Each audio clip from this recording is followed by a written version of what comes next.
everyone, and welcome to this youth talk. My name is Mahmoud Abdurrahman, and I'm the managing partner of Youth, and I'll be your host for this talk. I would like to welcome everyone to that new version of Youth Talks, which is going to feature a number of international guest speakers. And we wanted to start with a topic that will be very powerful and relevant for everyone, which is about how can you make your boss fall in love with the service design. We all know that service design is about collaboration, is about implementation, is about making change. And I would like to welcome to this talk Mark Fontaine. And Mark Fontaine is the host at Service Design Show, where he has interviewed more than 100 pioneers and experts on service design.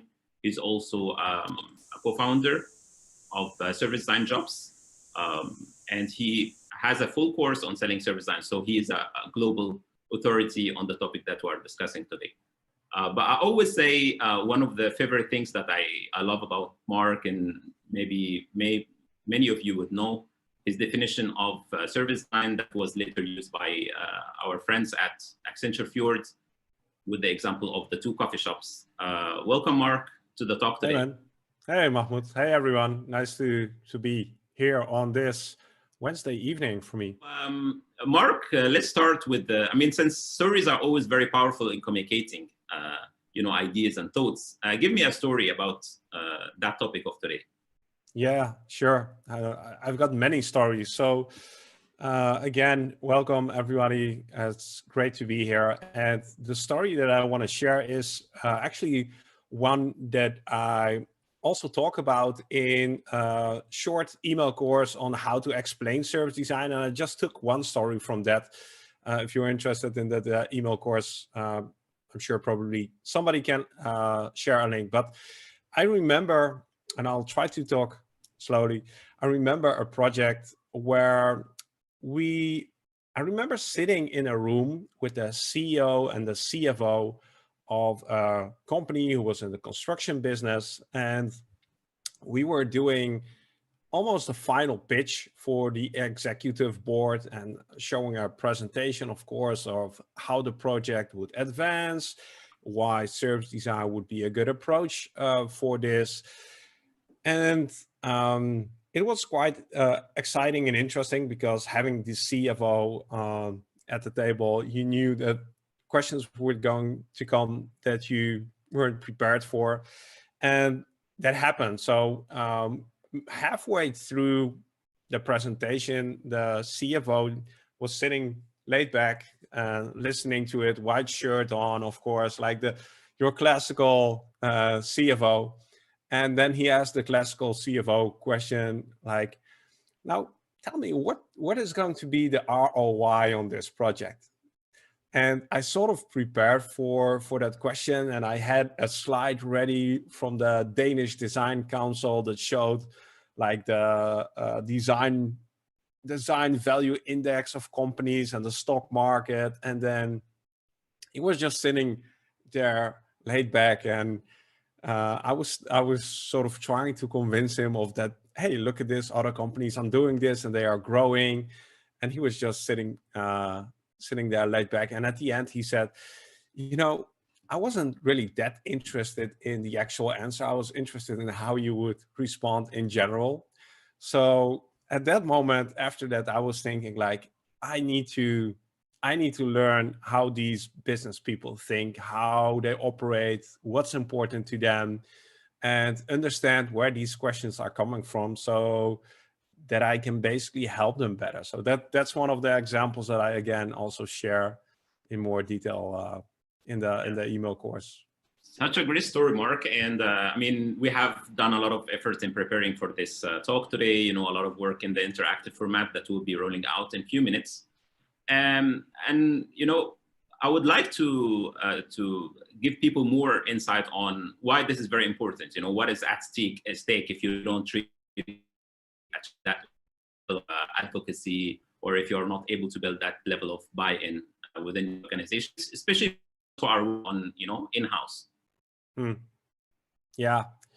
Yeah, so what's at stake? I would also invite the people in the chat to share what they think is at stake. But in if you peel off all the layers, eventually it comes down to, if you are not able to sell, in between quotes, your ideas and your vision for the future to somebody, you're not going to be able to help them to create a better future. So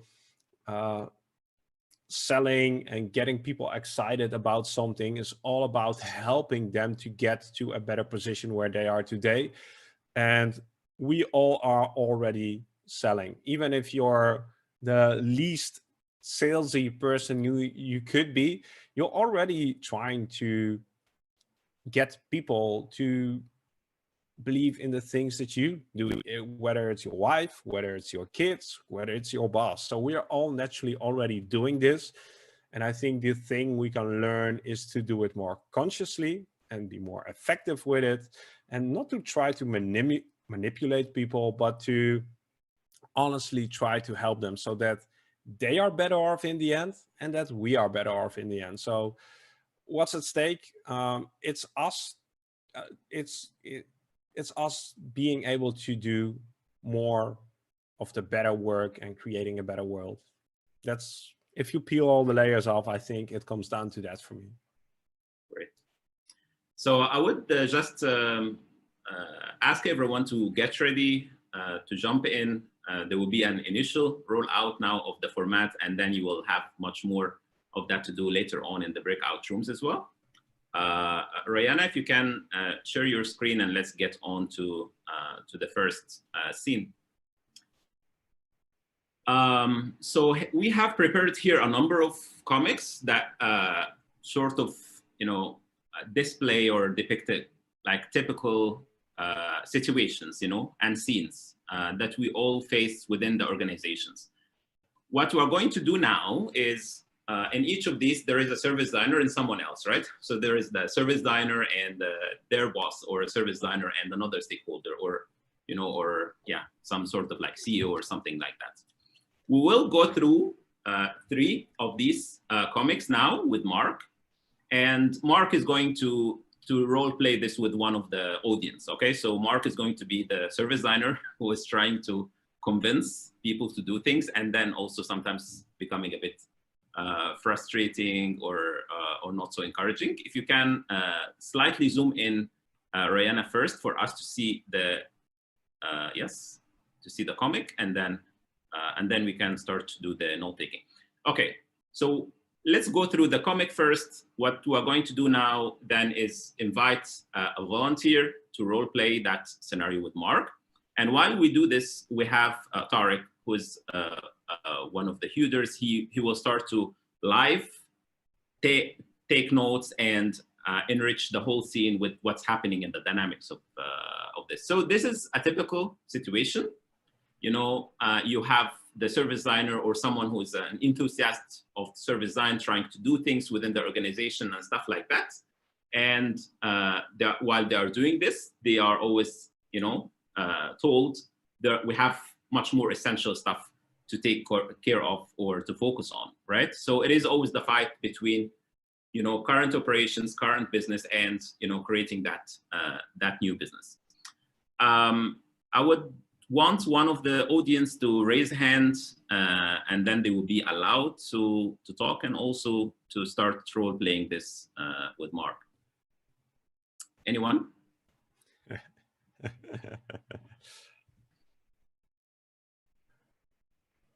Who wants to be a good boss? Who wants to be a good manager? A tough manager. A tough one, yeah, right? Troublemaker. The bad cop.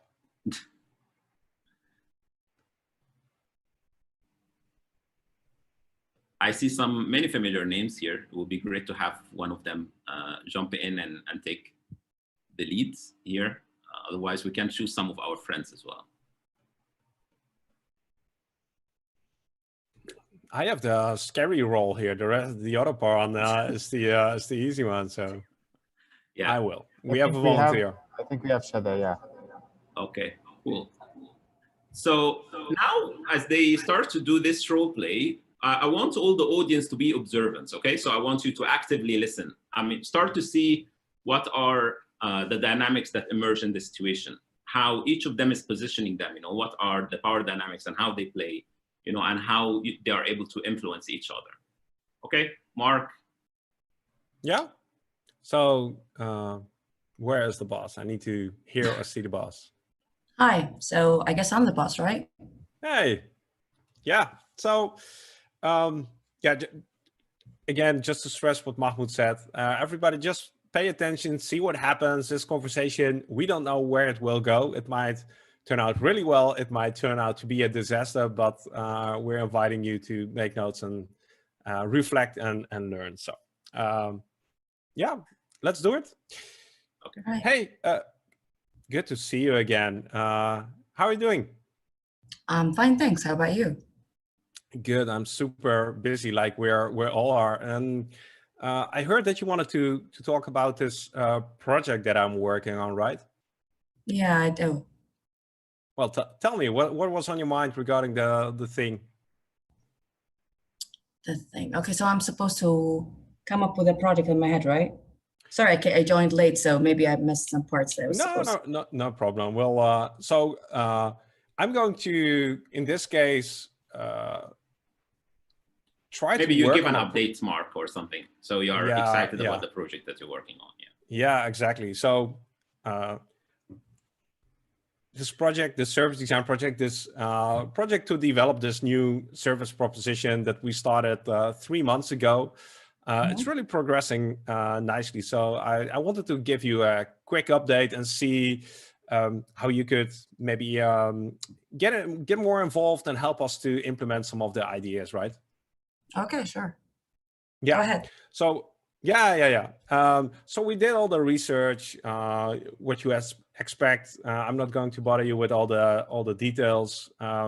And now we're getting to the ideation stage. You can see some examples of the ideas that we have here. We've involved already many stakeholders. We've involved a lot of users. And now we're getting to the stage where we would like to also involve you and see how we can actually start rolling this out in the organization. So. Okay, so have you collected the requirements? Yeah, we started with that, of course, and that started in the framing stage. If you want, we can go over that once more, but yeah. Okay, go ahead. Give me just how can I say, the top of it. Just give me the quick summary about it. Yeah, the quick summary is that, yeah, based on the target market that we wanted to address, the young folks, we see a lot of opportunities to bring this new service to market within, we think, 6 months, and yeah, prototype it, see what happens. But now we actually have to get some resources from the organization to move forward with the implementation. All right, so now you're in the resources allocation part, right? Yeah, we have done the research, we've done the ideation, and now it's time to get it out into the real world. And the question is like, can we get some support from you? Can we get some involvement from you? Well, I don't know. You seem to have done your homework, so I don't see why I will not support you. But I guess for you to have resources allocated for you, you need to have a clear vision on what you need those resources for. Sure, no problem. We have our project plan ready, so so that's done. We can go over that later on the day. And now I'm going to invite you, challenge me on this, and say we're too busy, or push back on the time and the resources allocation thing. Okay, I want to challenge you more, actually. I really want to get a clear idea. So let's see what we can do with this. So let's say if I give you 1 resource or 2 resources, how fast would you pace and use those resources in your project? Well, yeah, that's a great question. We started this project together, and I'm also curious, what do you hope to see within, I I don't know, the next 6 weeks or 6 months, and then we can see which resources we can get from the organization. So No, what is your ambition? I need results that be focused or shown before 6 weeks. 6 weeks is too long. Sure, no problem. So what's the time frame that you're looking for? So if you have a 6 months project and you need resources and support on my behalf, I need results to be at least, I don't know, let's say an MVU, minimum valuable product, in the next 3 weeks. Okay. And what would you be willing to invest in resources for us to actually deliver that MVP in 3 weeks? What do you feel is a realistic investment?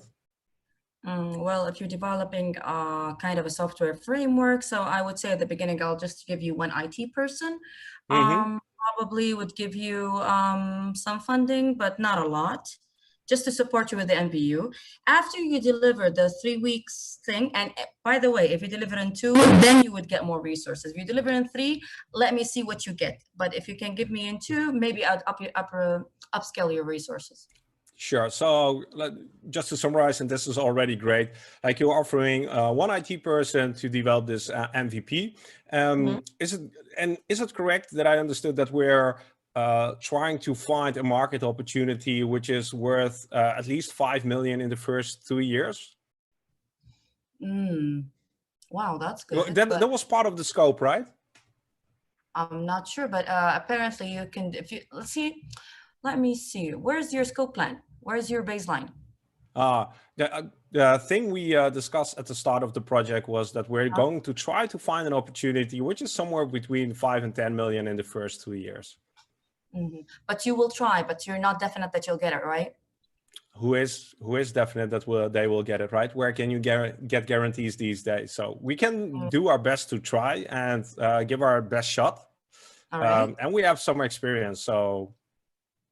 Okay, so let me see. If I give you the resources and you give me an MVP in 3 weeks, and as I said, I promised, if you give it in 2 weeks, that means that you're serious about it. So probably after your MVP is delivered, I might give you more. So let's say, and the sizing chance and opportunity will be bigger because if the fact that you deliver early on your MVP and then we can test it. Probably when we test it, we will have more visibility on whether it's going to be profitable as you promised or not. How about that? Sounds good. Yeah, and let's pause here because we can. Thanks for this. You can continue for the next 10 minutes. Again, thanks for being the good boss. So yeah, so for all the attendees, I mean, if you can mention in the chat, what is it that you observed while this discussion is happening? You know, what do you think were the dynamics that were kicking in, and how also was Mark dealing with this, and probably how you may also deal with it differently? It's not so much about like the perfect answer, but it's more about being able to navigate those situations and read what is happening. Let's take some feedback in the chat. Yeah, while people are typing in the chat, Mahmoud, what do you feel is was the struggle here? What was the thing that I needed to overcome? No, I think you had quite collaborative boss. Yeah, this wasn't the hardest boss. I think, you know, it is pretty much about what gorgeous reality you can always draw for people, but also how can you minimize the fears, right? Because everyone is somehow feeling that, okay, I'm not sure if this is going to work. And this whole situation is actually about the status quo and the current reality versus, you know, uncertainty in the future. Yeah, when you get into challenges and discussions about resources and people not having time, you have to dig into priorities and go back to the initial assignment. Like, why did we start to do this project in the first place? Why did we go out to seek this, to explore this opportunity? And if at some point people decide that it's not worth it to pursue it anymore, or they don't feel that this is valuable anymore, then it might be able that you need to cancel the project. But a lack of resources isn't a lack of resources, it's a lack of value perception of the thing that you're doing. Okay, so let's move on to the second. Let me see. Okay, so the comments that we have here, the boss is not convinced, but wants to give it a try. Okay, so that's quite collaborative one, cooperative boss. Numbers and ROI always attract managers. I think we have another scene upcoming about that. The boss is very nice. Okay, I feel like everyone is going to want Shata to be their boss. Boss was only focused on shrinking the timeline to the max, where the designer kind of ended up losing a week's time. Yeah, and the thing I can say about this is the easiest way to fix these situations is to make sure that at the start of a project, you have a really clear idea, again, about the value that you are trying to create. Like I just made up the 5 million, but usually designers don't have that conversation at the start. And that's what bites them throughout the project, because nobody knows what you're really in for. And then it becomes really hard to fight for resources. So this is something that you should fix at the start of your project. Like what is the potential value that we're trying to gain, or what is the cost that we're trying to eliminate? And you need to, you make your life much easier when you have that clear upfront. Great. So let's move on to the second scene. So we'll be covering 3 scenes here, and then the rest will go into the breakout rooms. That's a typical, let's say, board meeting or management meeting, and you know, something is being pushed here, proposed, and they're saying, but this doesn't look like pushing the needle for our KPIs. You know, so measurements, whenever you are going to work on anything, is always going to be a question. How can you really measure success and progress? Matching that with the level of maturity of innovation and design within the organization is very key to those discussions. And here we're asking for another volunteer. Anyone? Who raises? Come on. Anyone. Anyone. I will go. We have Tahani. I think Tahani Ali. Okay. Assalamu alaikum. Hi, everyone. Hi, Mark. Hey. Tahani, welcome to the talk. Nice to see you here. Likewise. I'm going to try and be mean. Good. Yeah, you should. You should. I want you to give him a hard time, okay? Okay. So let me start. Thanks, Tahani, for inviting me to this management meeting. There were some things you'd like to discuss, right? Yeah, please just make it quick. We have a lot of items to cover. Yeah, I got it. I got it. So I can be super quick. Tell me, what was the question on your mind where you invited me to this meeting? So I assume there was something about measurements. How can you ensure value out of this project? Oh, okay. Yeah. Great question. How are we measuring value right now? You tell me. Well, I guess you're the CEO, and I'm really curious, how are we measuring value? Are we doing some, I don't know, how are we capturing value at this moment? Well, you're proposing a project, and before we move forward with your proposal, we need to know how we're gonna measure value. Exactly. Yes, I totally agree. Otherwise, we won't be able to see if we made actually any progress. So again, do we have systems in place right now to measure the current status quo? Yes, we do. And how do we do that? As an employee in this company, I expect you to know. So Aha. Yes. We brought you here to answer our questions and not the way around. Great. So, I totally get it. But I have no information on how we actually measure. I wasn't aware, and I'm curious if you can update me on that, then I can help you to answer this question about KPIs. Okay, so I propose you get in touch with, what's his name?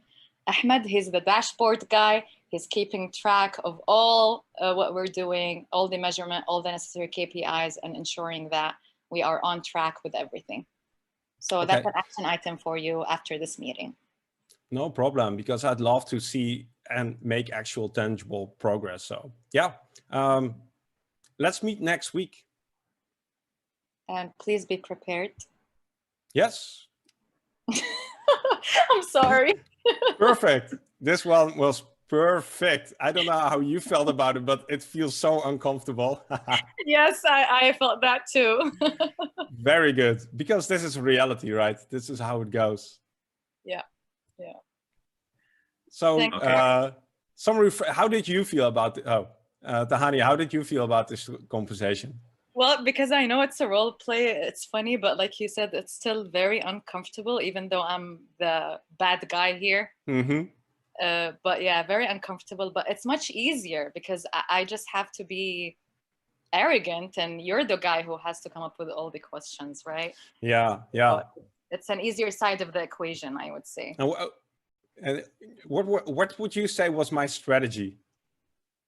You kept moving around, avoiding the answer because clearly you didn't do your homework. Yeah, so suggesting a reschedule was a good strategy, I would say, and if you were really prepared.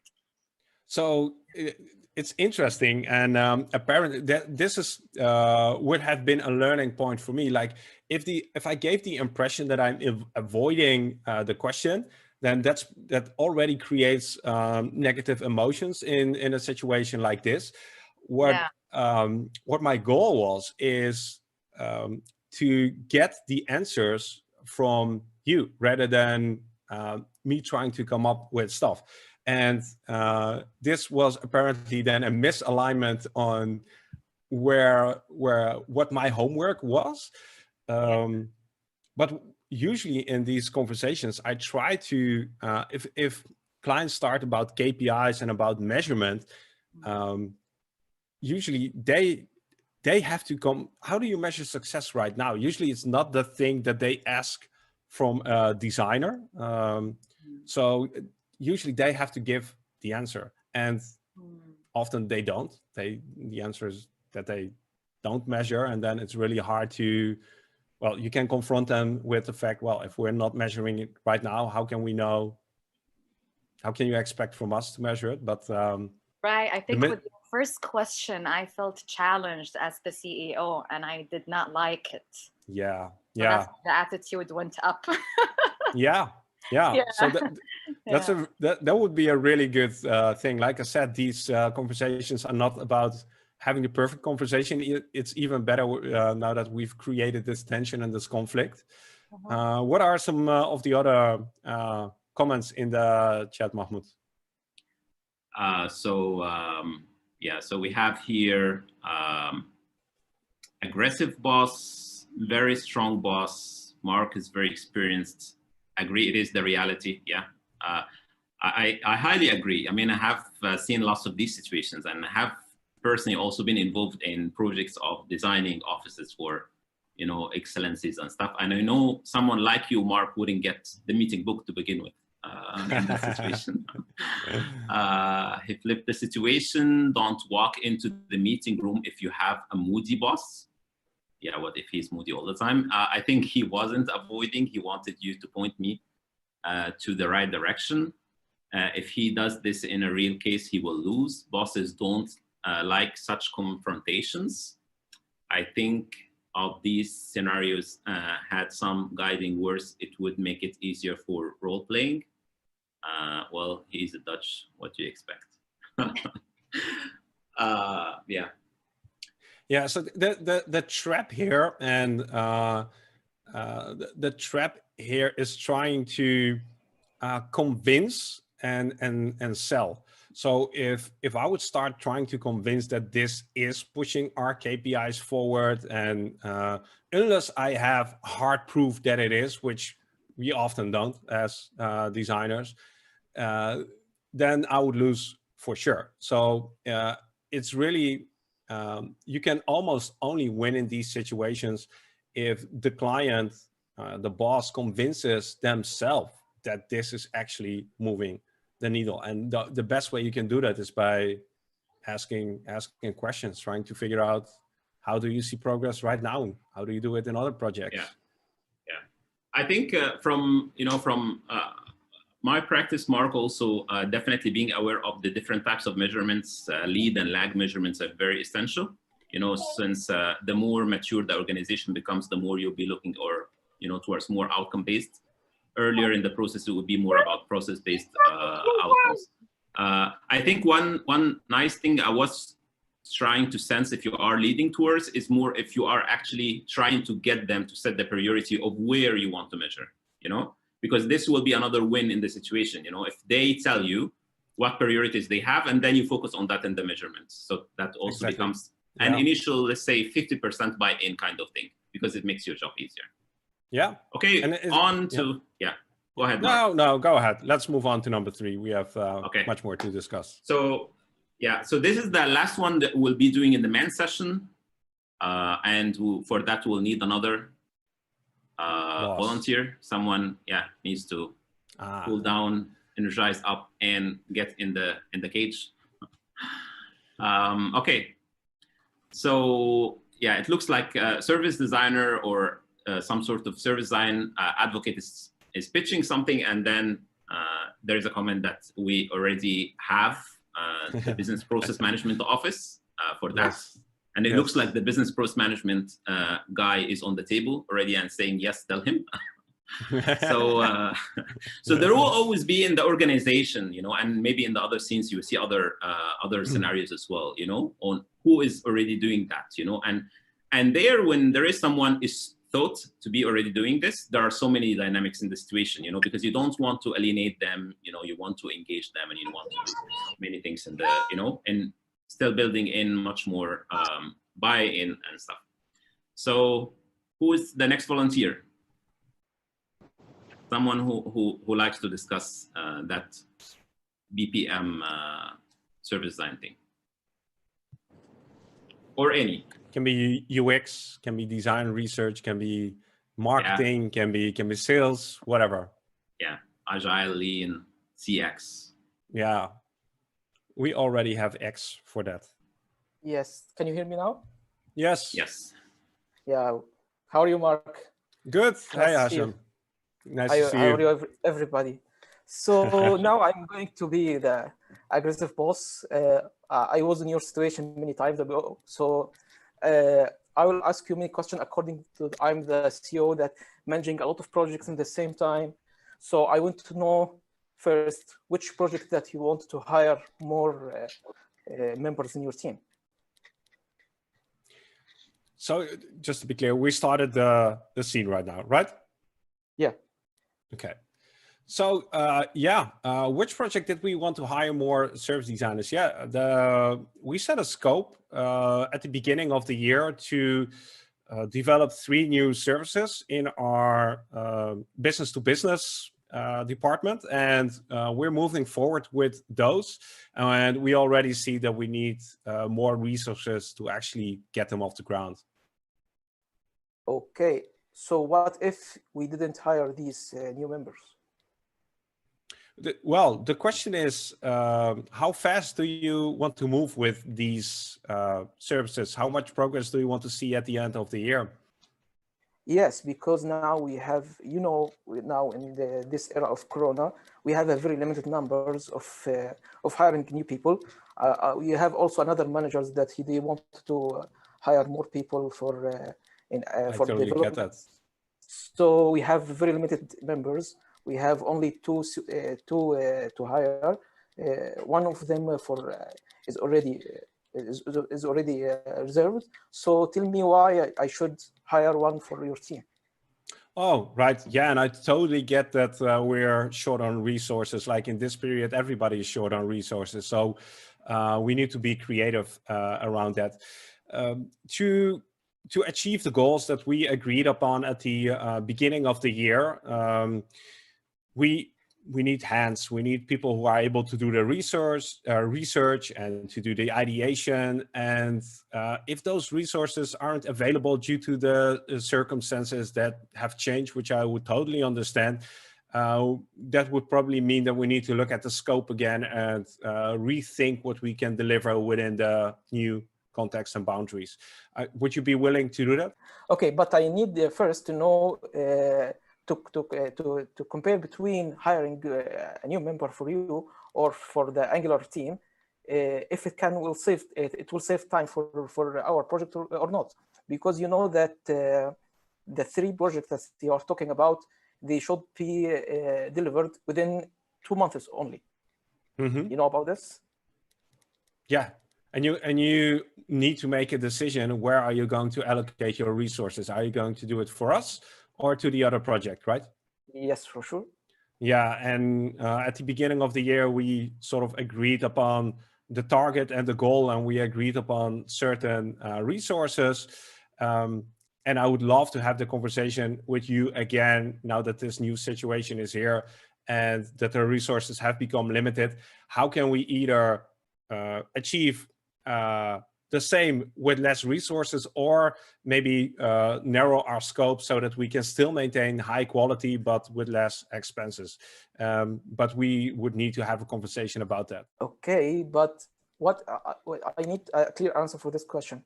What if we didn't hire for you a new member? This will affect our plan or not? Or it will affect the quality? Yes. Yeah. We need it in the same time.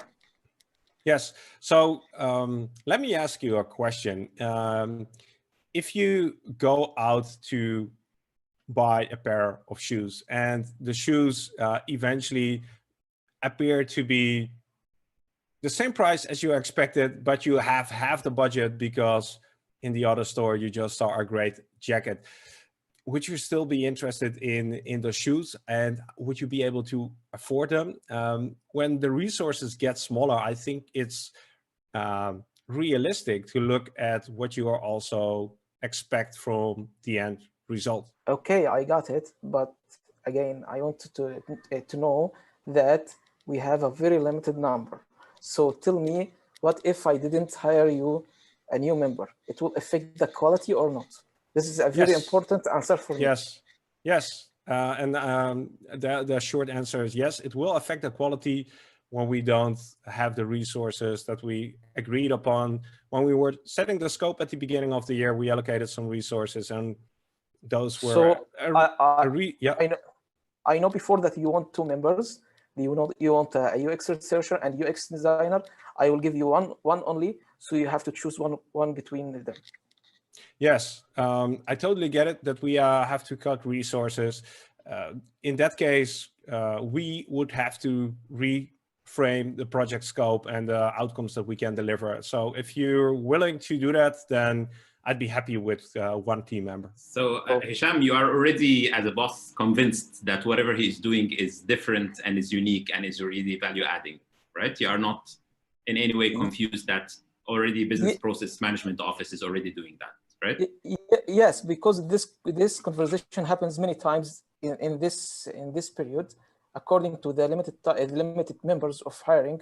So many times we hear the same conversation, and that we have only 1 member, and me as a boss, I should decide which team I should hire this new member in development, in QA, in UX, and he should convince me that the UX should have this new member will make a lot of progress more than others. So he should tell me directly that it will affect the quality, it will affect the plan, the sprints can be. We can be advanced in sprints before the development. A lot of things like this, it will make me convinced. Okay, let's take the comments on that role play, and then we'll move on. What did everyone capture out of this? What do you think was happening? While everybody's typing, I can give one comment about the comparison. So when you would get a question to explain how it's different or how it compares, the first thing you do is you agree and you show interest in that somebody else is already doing this. As you're not the expert of BPM or marketing, I would try to find the overlap. So please tell me, what do you feel is the same that marketing does? Like, where do you see the overlap?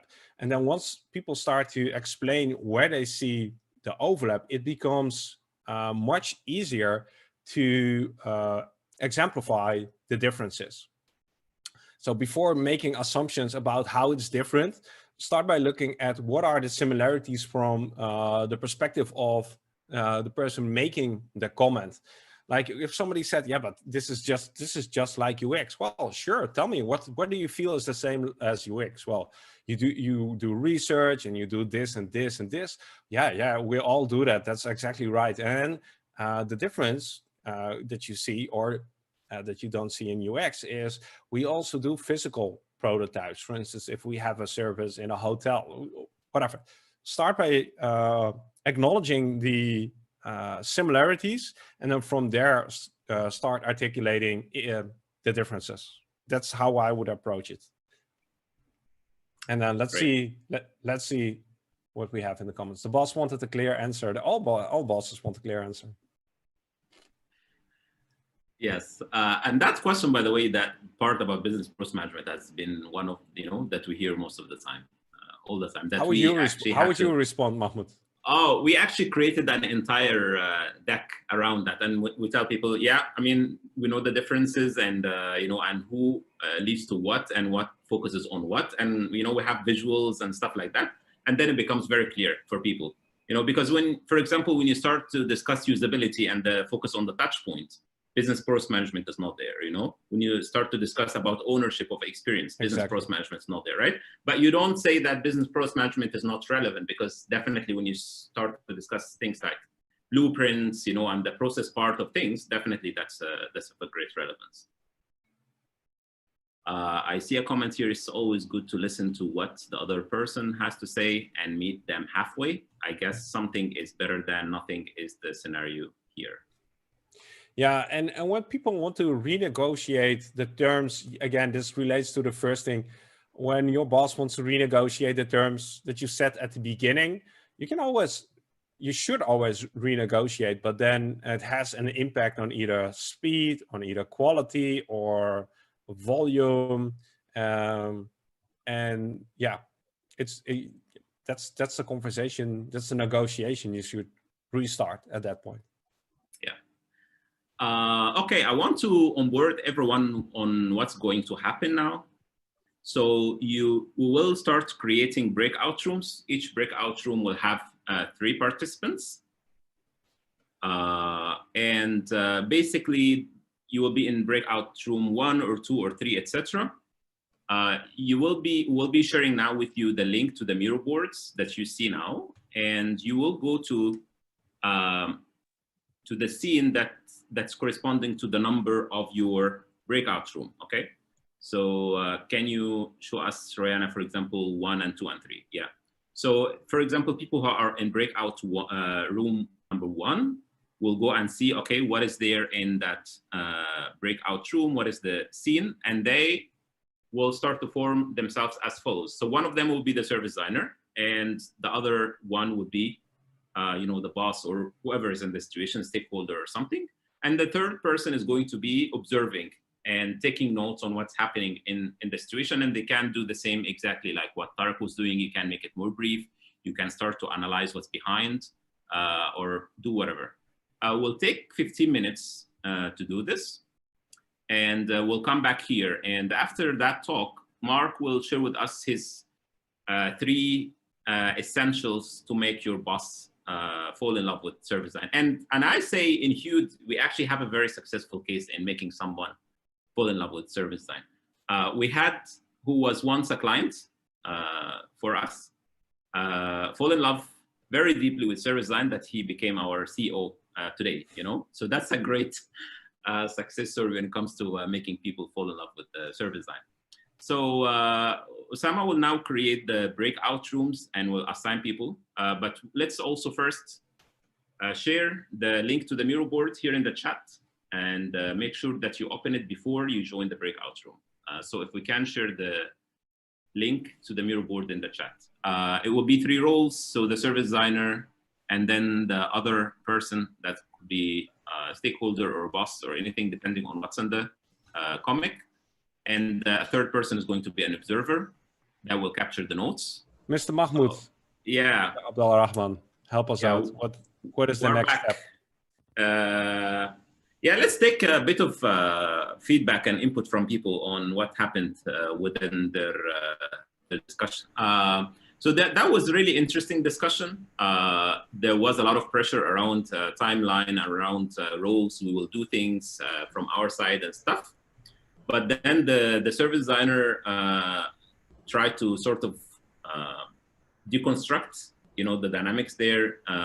Some focus on value of interim assets in the process, and also what may go wrong. And then the stakeholders started to sort of reveal some pressure from higher management, and some pressure, fear also of, reporting to board and things like that. And the service designer started to be sort of like, we are in the same boat, we can help you with that. We can show examples of things that happened earlier. So that also have the proof of, yes, even if we take more time to do it, but we know if we didn't do it, then it may go wrong. And if we do it right, we have the proof for that. So that was really also great. Yeah, there was discussion of unrealistic timeline, and then the process and its implications. So yeah, that was great. We can move on quickly then to scene 2. Okay, here it says, I'm sorry, I'm not available. And yeah, so this is apparently a service designer calling a stakeholder for either a research session. Yeah, it looks like a research session here. Say, I'm sorry, I'm not available, and we already know what the user wants, so let's skip that. And it's the problem that some people don't want to engage when it comes to research or when it comes to ideation. So that's always the problem of when you are trying to transform the organization and build that practice within. Would anyone want to? I see some notes here already. Yeah, so basically I was the boss, the stakeholder, and the service designer tried to convince me that we need the research to understand the user needs and how it will add value to our service that we are giving to the users, and how we will gain the loyalty of the users. And she convinced me. She's working as a UX researcher in actual life, so okay, easy for her. Yeah. Okay, so that was a great practice then. Users always behave. Okay, cool. Were you in that same team too, Ammar, or was another team? Okay. No, me and Rinat. Mark, do you want to comment on that one? Yeah, a quick comment with regards to user research that always comes up.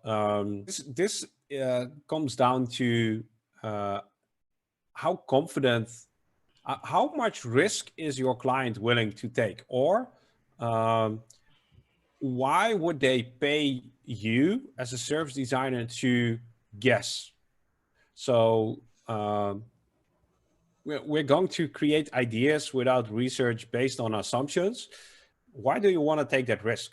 Why won't you invest a small portion of your time and resources to test some of these assumptions and prevent more expensive mistakes later on? So I would play the gambling and guessing card. Yeah, so it looks like devastated service designer who received the message, an email that says no money, no talents, no access. How can we get these, and do we really need to do that? So it's a problem of buy-in and no resources as well. I think it's similar to something that we tapped on earlier. Since this is new, resistance is at its highest, and then especially to allocate anything. And I see a note, if anyone wants to brief us about that situation from their team. What would you say about this, Mahmoud? Yeah, I think it is always about being able to build the balance between how much of investment needs to happen and how much of return that you can get, and how much can you, the more you are able to get as in buy-in, the more resources you are able to tap on. So it can't be a 0-on-1 kind of thing. And then the more advocates you have internally, the less of these conversations you go in, and the more supporters you have as well. Yeah, and it sometimes comes down to lowering the perceived risk. Exactly, yes. Yeah, so can you break it down? Can you make it smaller? Can you book small victories and then advance through smaller steps if the perceived risk to do a specific investment is too high?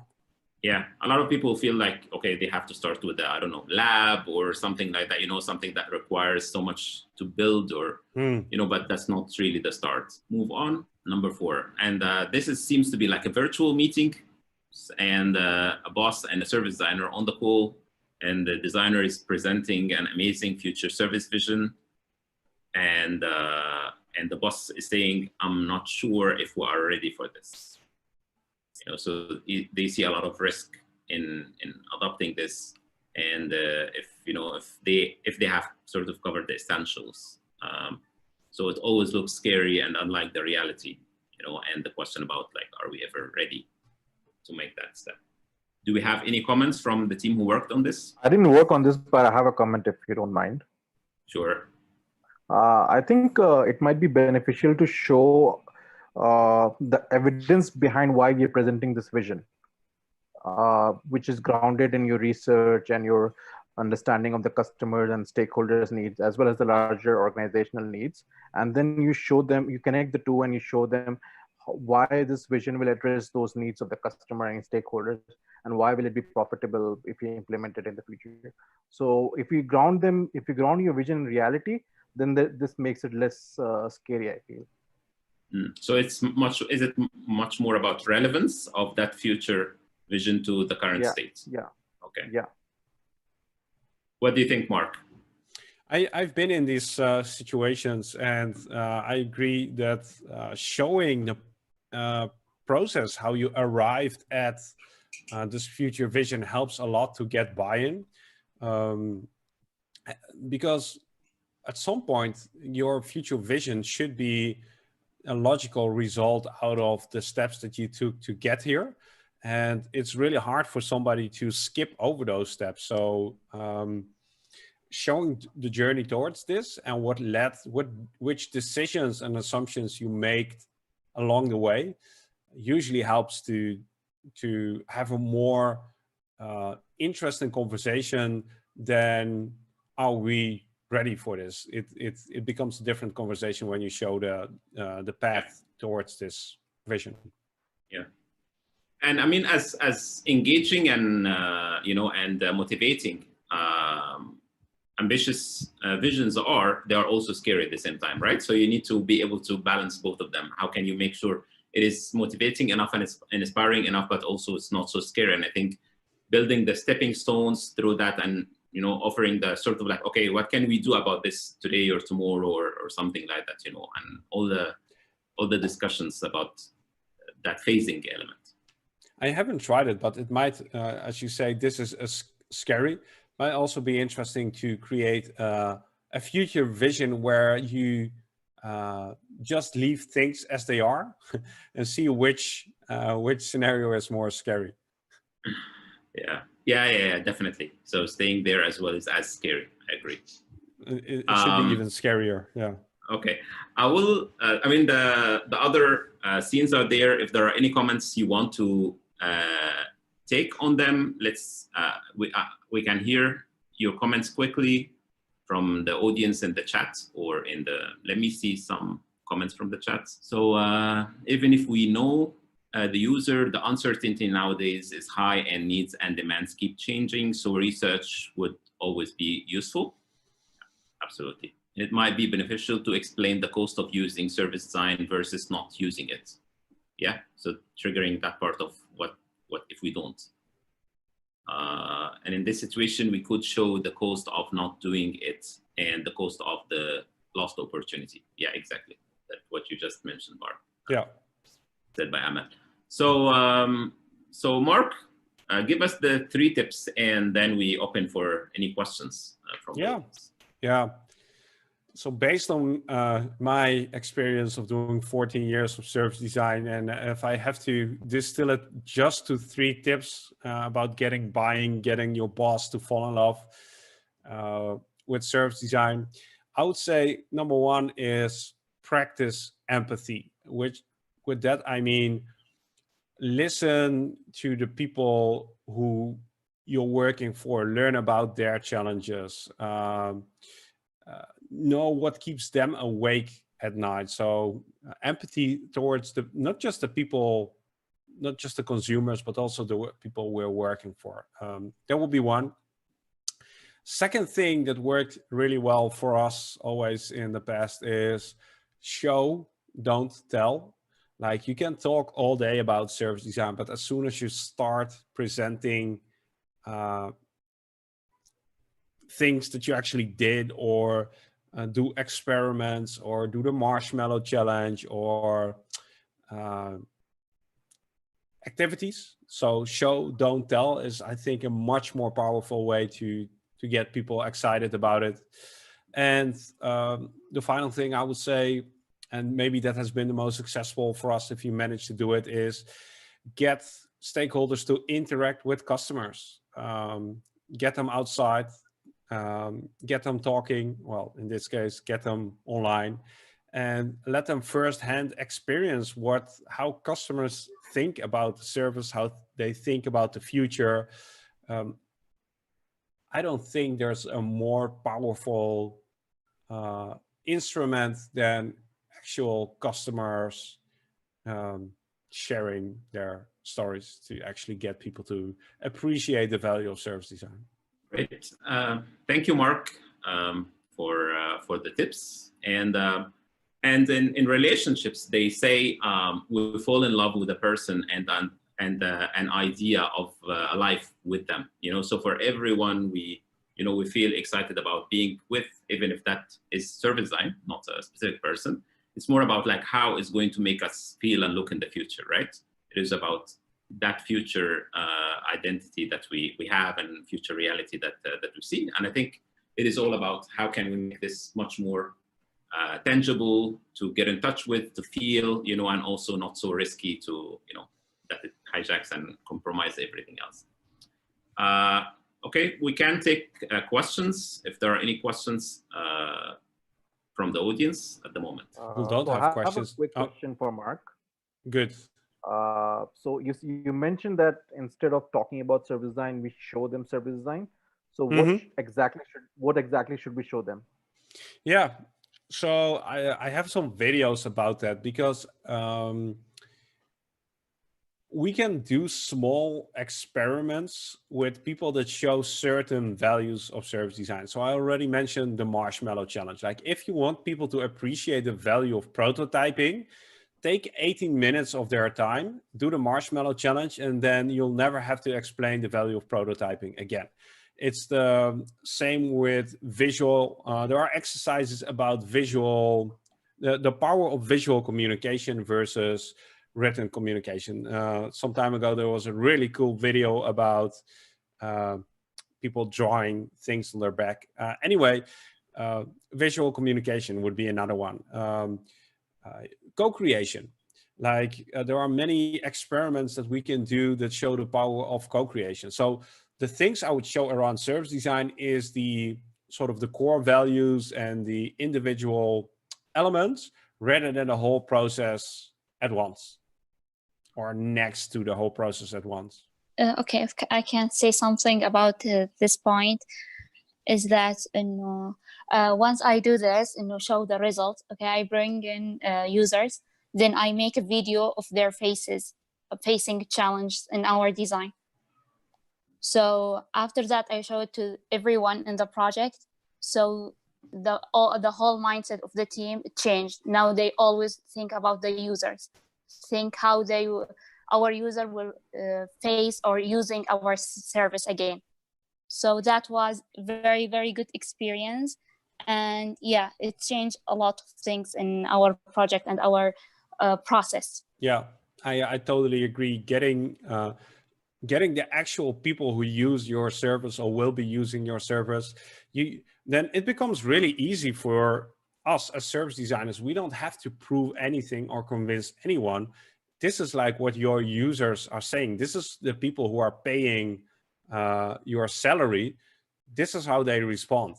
And you just become a mirror of the reality of the needs of your customers. That's super powerful. Thank you, Renat, for that note. Okay, Ahmed, what are your tips and tricks for having a service design research in a totally new domain or industry? So that's a question mark. Yeah, I'm not sure if I totally understand the question, but if I make an assumption, doing service design in a new industry, that has been the thing that we've always been doing. Like, we are always in a new industry. The research methods don't change. We're still talking to people. We're still doing field research. We're still doing diary studies. Like, the industry changes, the customer change, but our way of investigating doesn't radically change. Of course, you adapt your tools and methods to be appropriate for the context, which makes sense. But in essence, the whole design research process is no different. At least that's my experience. Okay. Do we have any questions? I see something here. I've designed this book and I shared with viewers. Okay. Convince not just the boss, but all stakeholders that have been working in silos to join in the creation of new service. Yeah. No, that's a classic one also. The challenge there is really a leadership challenge. To get people to work together across silos, you need KPIs that are not silo driven. So as long as people have targets and KPIs that focus on the individual success of individual silos, then it makes sense that people focus on that. So if you want to break that, you need to have some incentives that people want to contribute to the bigger picture. We have another question from Ahmed. Once the boss fell in love with service design for the first time, how could we make this more sustainable? So that's a scaling up question or longevity. Yeah. A lot of bosses leave the company because the company doesn't allow them to scale. That's reality these days. It really starts to start building an environment where service design can thrive, and that's one of the hardest thing. Like, you can of course hire 5 more service designers, but if you're still a very traditional corporate culture, these 5 designers will leave within no time. So making service design more sustainable means that you have to think about the work environment you have, the culture that you have, the incentives that you give people. Like, if you see service design as a seed in a company, like a plant seed, you have to think about what are the things I need to give it to become a great plant. Yeah, and definitely, I think, Mark, making sure that love doesn't just stay there and it really translates into impact quite quickly is much better than just making this love sort of spread within the organization. So if you have to prioritize between, focusing on a small thing and getting value out of it versus, having everyone adopt this, but then no value is seen, Exactly. that becomes quite crucial. Yeah. Sometimes we are like tempted, by some clients, like, oh, we want to start and we want to be big and we want to do everything, but we say, no, we actually have to take it, we do something small and then scale up from there, even if the willingness is there. Okay, not the designer, but I really love it. And this is second what I have done. Okay, thank you, Faisal, for sharing. Okay, thank you everyone for joining us today. That was the first Global Q Talk. And I would just love to receive your feedback in the comments about this talk, and also about what you liked about it. How would you describe this? And also what you would like us to address in the future. And if there are any other topics you would want to discuss, or speakers also would like to see here on that virtual podium. Thanks, Mark, for joining us today. And my regards to Nora, I think. Yes. Is right behind you. She should be in here. bed. She should be in bed. She sneaked in. thanks everyone for doing this experimental prototype with us. Thanks, Mark. Thank you, Mahmoud. Thank you. Thank you all.